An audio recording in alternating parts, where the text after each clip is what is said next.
after a long day. They're taking a big nap, and we're about to go over here shortly is introducing new dogs to our dogs. And our buddy Wolfie and Churro over here are showing a great example on what we want when we are introducing new dogs to our dogs. But before I wake them up and start actually filming this video, I wanted to just kind of show you guys. They're all passed out. Just completely.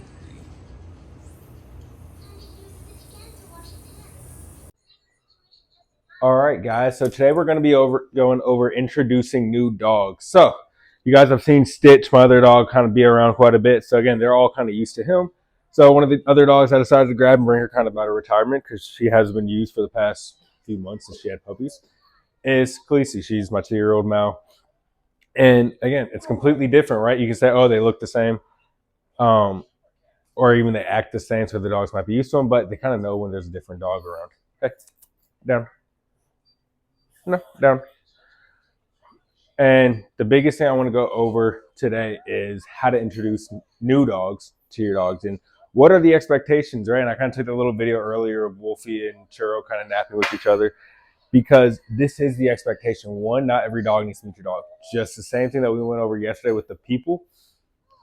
Be selective, right? You get to say, cool, your dog isn't good enough to be around my dog because, again, we want to protect our investment. We don't want to go and bring a dog that's going to ruin the training in with Little Bear or ruin the training with Churro, make Churro scared of big dogs again.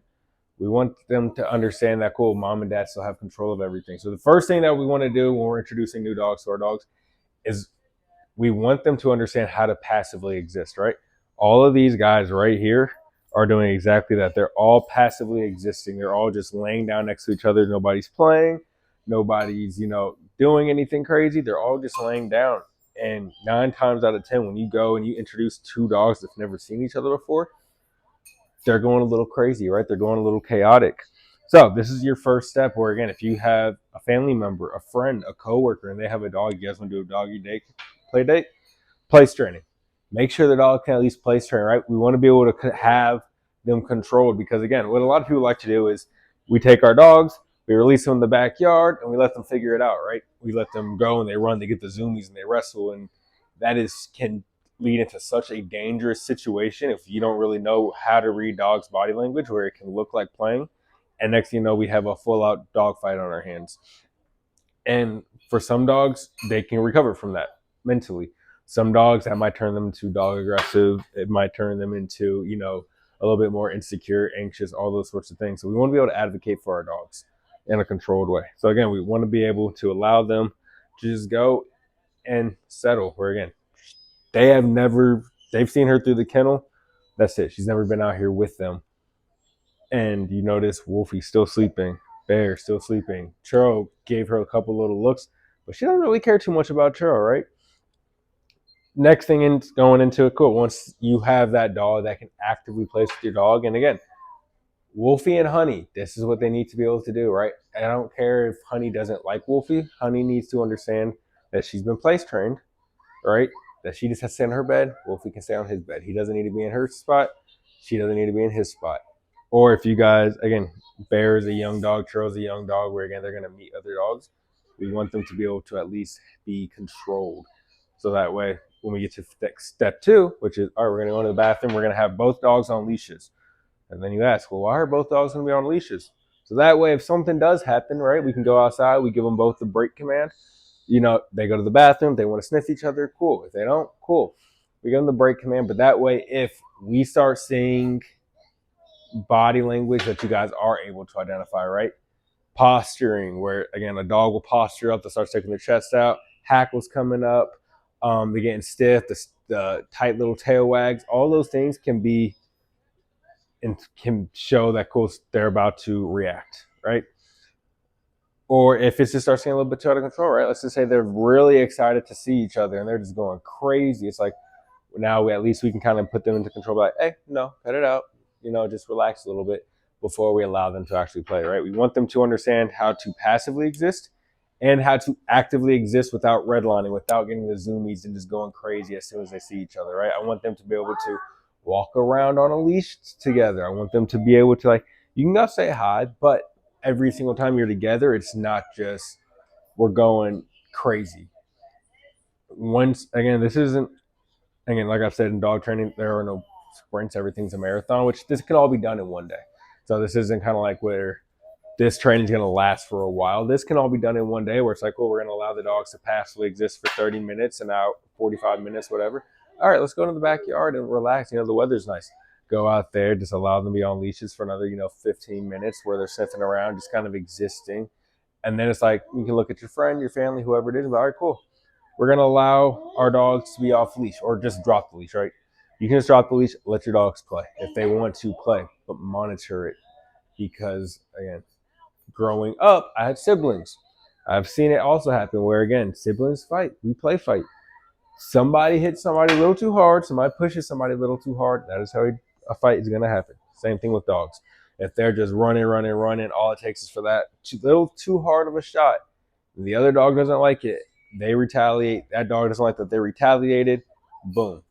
And I've seen it all the time where it's like, oh, they set the rule, or the older dog sets the rules, and they correct them, and they usually take it. It's like, okay, well, what happens when that smaller dog or that other dog that usually takes the corrections doesn't decide to take the correction that day and decides to retaliate, breaking up a dog fight? So we're allowing them to play. We're watching them. We're making sure it's not escalating. And we're also giving them breaks, right?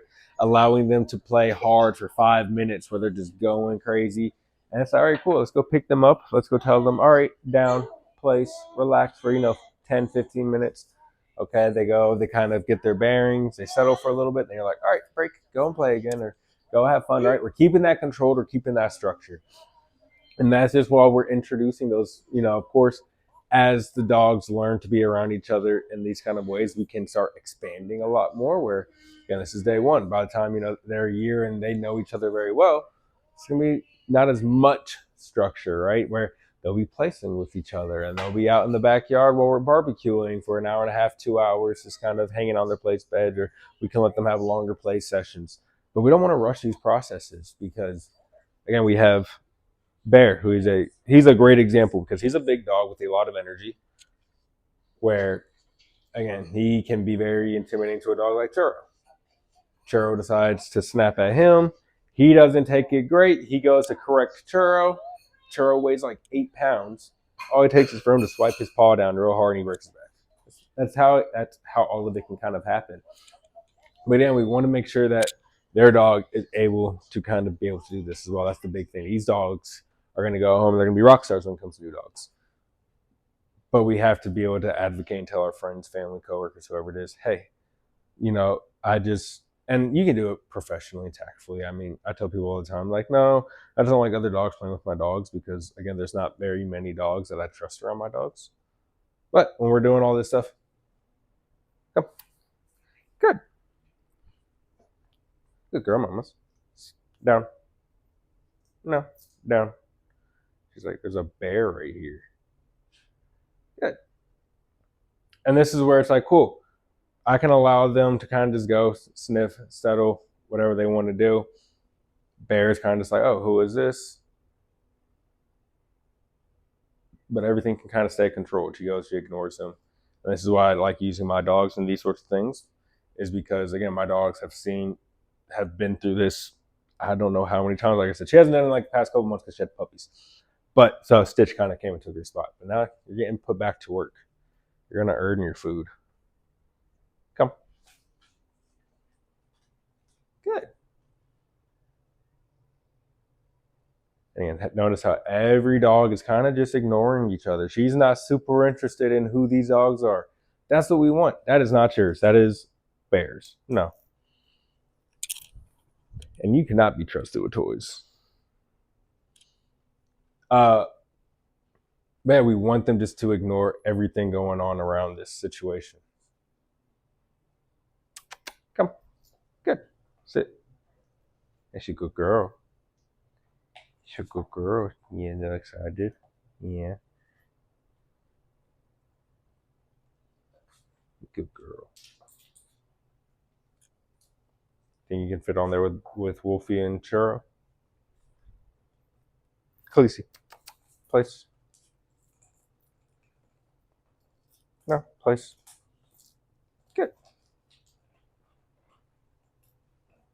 Wolfie, down.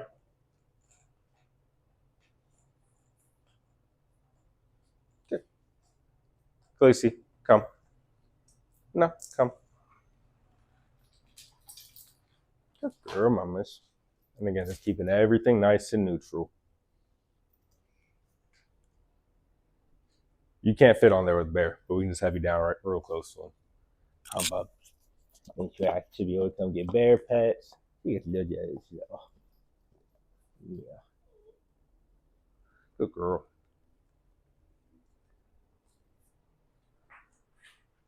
Good.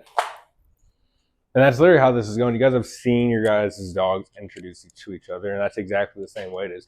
I just like to bring in a little bit of a curveball with a dog they've never seen before, because you guys have seen Churro lay next to uh, Little Bear, and Little Bear lay next to Wolfie, and everybody lay next to everybody, right? Stitch lay next to them.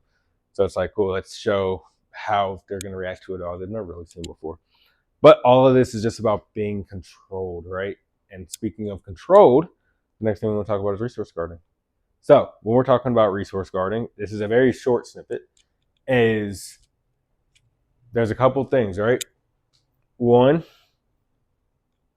we're going to go over kind of like how we should be feeding our dogs. I always like to feed my dogs in their kennels, right? That is how we can protect Honey and Wolfie from going at each other for feeding next to each other, because somebody pushes their bowl too closer or too close, and also makes them really enjoy their kennel a little bit more. And then also with like Bones, right? Bones never go into the kennel, right? With their kennel is their yoga mat. That is where they go to settle, to relax, to downregulate that nervous system. And on their place bed, once, maybe twice a week, you can give them a bone. The reason I say only once, twice a week and not every single time is because if we make it a habit, what happens when they don't get a bone on, they're on their place bed, or they don't get that licky or that chewy and they're on their place bed? They're not going to want to stay there. They're not going to want to relax, because they're like, I always have my pacifier to help me settle. Now I don't have it. What am I going to do? So going and making it a special treat where, again, they can have bones, they can have chewies, they can have all those fun things, but not all the time, is going to really allow them to, or help you guys if they ever start resource guarding, which again, these guys don't resource guard at all, which is why it's a very short piece. If I had a dog in here that did resource guard, we go in a little bit more in depth on how to now turn it back around, right? Which the way that we're going to get them to stop resource guarding is through obedience, putting a leash on them. If they have a bone, we can teach them out. We can tell them to follow, recall, we can do all those sorts of things. But again, none of them do those things, but just understand that set them up for success. Don't allow them to free feed. I just like to feed them in their kennels, and don't give them bones every single time they're on their bed, and never in their kennel. And you are going to very, very make it a very unlikely thing for these guys to start resource guarding.